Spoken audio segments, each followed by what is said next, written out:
प्रिय भैया बहनों, आज हम सभी शारीरिक शिक्षा में विकास और वृद्धि के बारे में चर्चा करेंगे कि विकास और वृद्धि क्या होती है।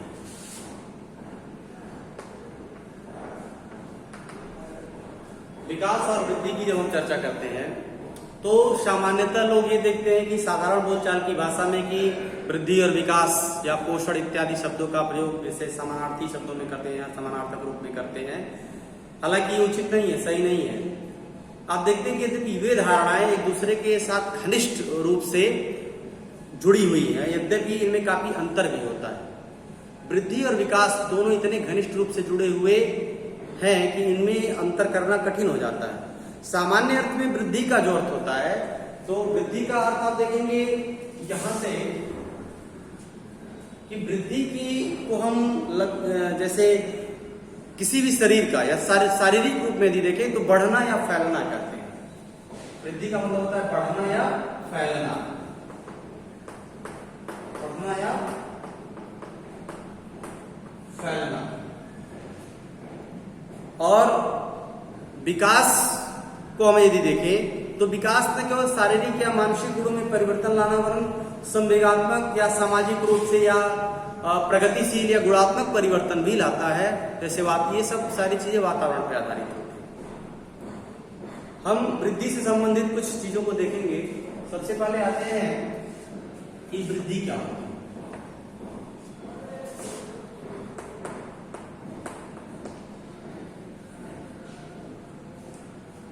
वृद्धि को हम जैसे हम कहते हैं बढ़ना या फैलना, तो इसके द्वारा शारीरिक मानसिक परिपक्वता आती है और जन्मजात आधारित होती है। सबसे पहले हम देखेंगे कि यह जन्मजात आधारित होती है।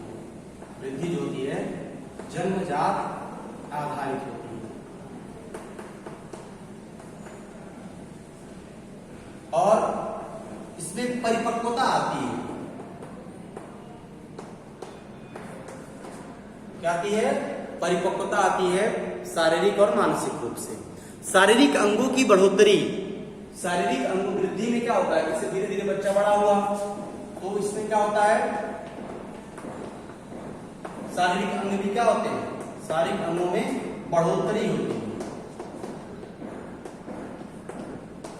बढ़ोतरी होती है। दूसरी चीज है कि वह किसी एक पक्ष को प्रकट करती है, यानी सारे पक्षों को प्रकट नहीं करती है। जैसे विकास में क्या होता है कि सामाजिक, मानसिक, आर्थिक सारी चीजों का समावेश होता है, लेकिन इसमें क्या होता है किसी एक चीज का, किसी एक पक्ष का यहाँ प्रकटीकरण होता है, किसी एक पक्ष का प्रकटीकरण, एक पक्ष का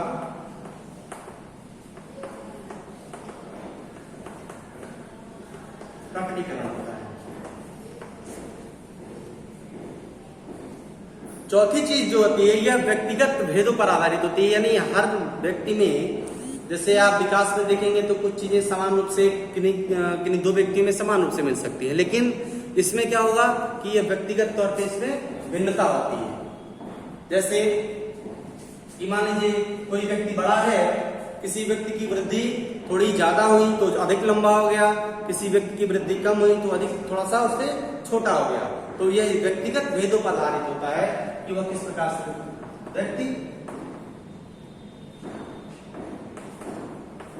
व्यक्तिगत भेदों पर आधारित।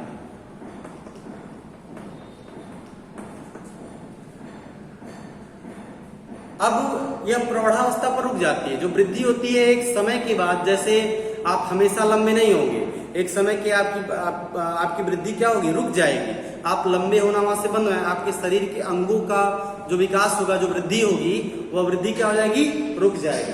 तो प्रौढ़ावस्था पे क्या होता है, वो रुक जाती है।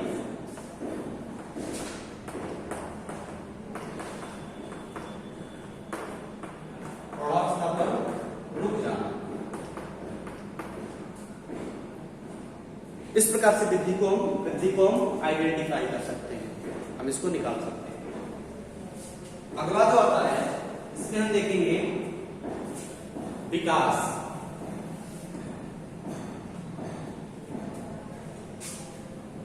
विकास की जब हम चर्चा करते हैं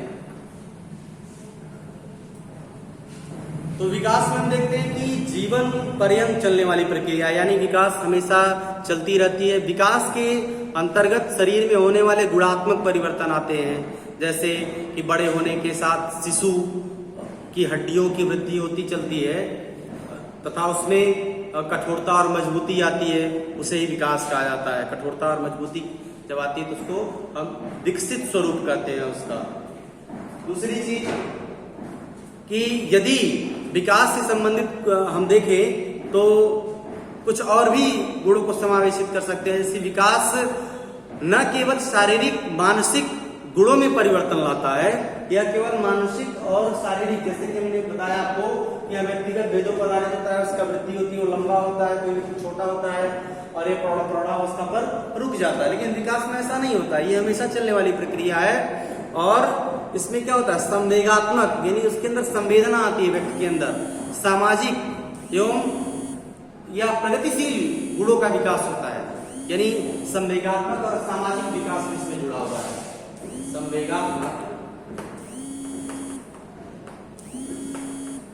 और सामाजिक दोनों चीजें इसमें जुड़ी हुई हैं, जो निरंतर चलती रहती है, व्यक्ति के अंदर हमेशा विद्यमान रहती है।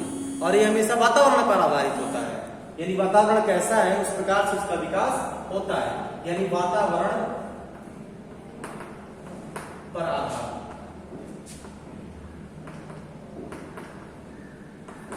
वातावरण पर आधारित होता है।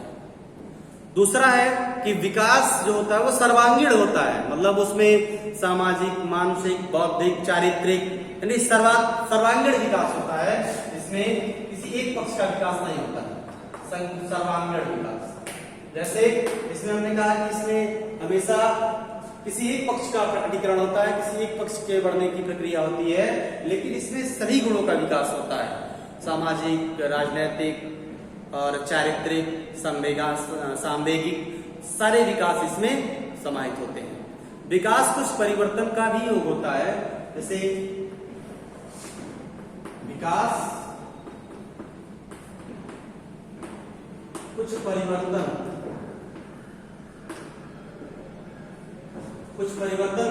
का भी ये क्या होता है, योग होता है। जैसे कि हम जब बड़े होते हैं तो हमारे गुणों में या हमारे व्यवहार में क्या होता है, परिवर्तन आता है, और यही परिवर्तन हमको विकास की ओर ले जाता है कि हम किस प्रकार से उठते हैं, किस प्रकार से बैठते हैं, किस प्रकार से किसी का सम्मान करते हैं। ये क्या है, व्यवहार में परिवर्तन है, और ये परिवर्तन हमेशा हमको दिखाता है कि हम किस प्रकार से उसके योग को दर्शाया जा सकता है।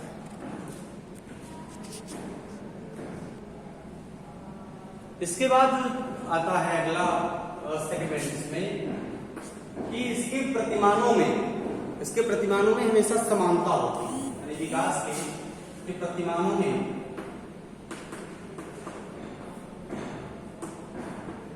समानता, इसके प्रतिमानों में हमेशा क्या होती है, समानता होती है। विकास निरंतर होने वाली प्रक्रिया है, यानी कि ये प्रौढ़ावस्था प्रवृत्ति नहीं है, ये निरंतर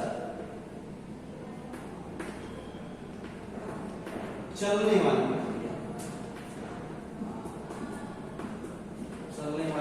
प्रक्रिया है। ये निरंतर क्या है, एक चलने वाली प्रक्रिया है। विकास और वृद्धि को भली बात समझने के लिए आप देख सकते हैं, विभिन्न अवस्थाओं से भी समझ सकते हैं, या विभिन्न अवस्थाओं को दिया गया है। जैसे कि आप देख सकते हैं आप लोग विकास एवं वृद्धि को समझने के लिए विभिन्न आयामों को दिया गया है। जैसे शैशवावस्था,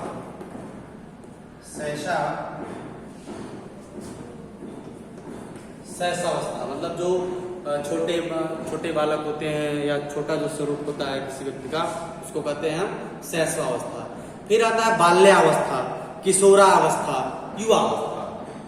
इसके बाद शैशवावस्था के बाद आता है बाल्यावस्था। बाल्यावस्था के बाद आता है किशोरावस्था, और इसके बाद आता है युवावस्था। युवावस्था।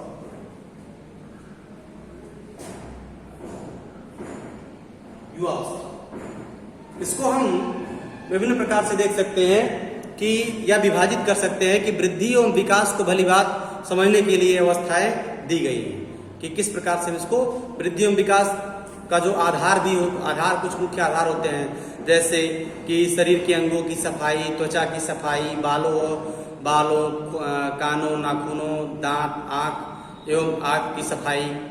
फिर दूसरा है संतुलित आहार लेना, व्यायाम करना, टीकाकरण, आराम व निद्रा, उचित कपड़े, चिकित्सा एवं जांच। ये सारी जो चीजें हैं वह विकास के मुख्य आधारों में सम्मिलित हैं।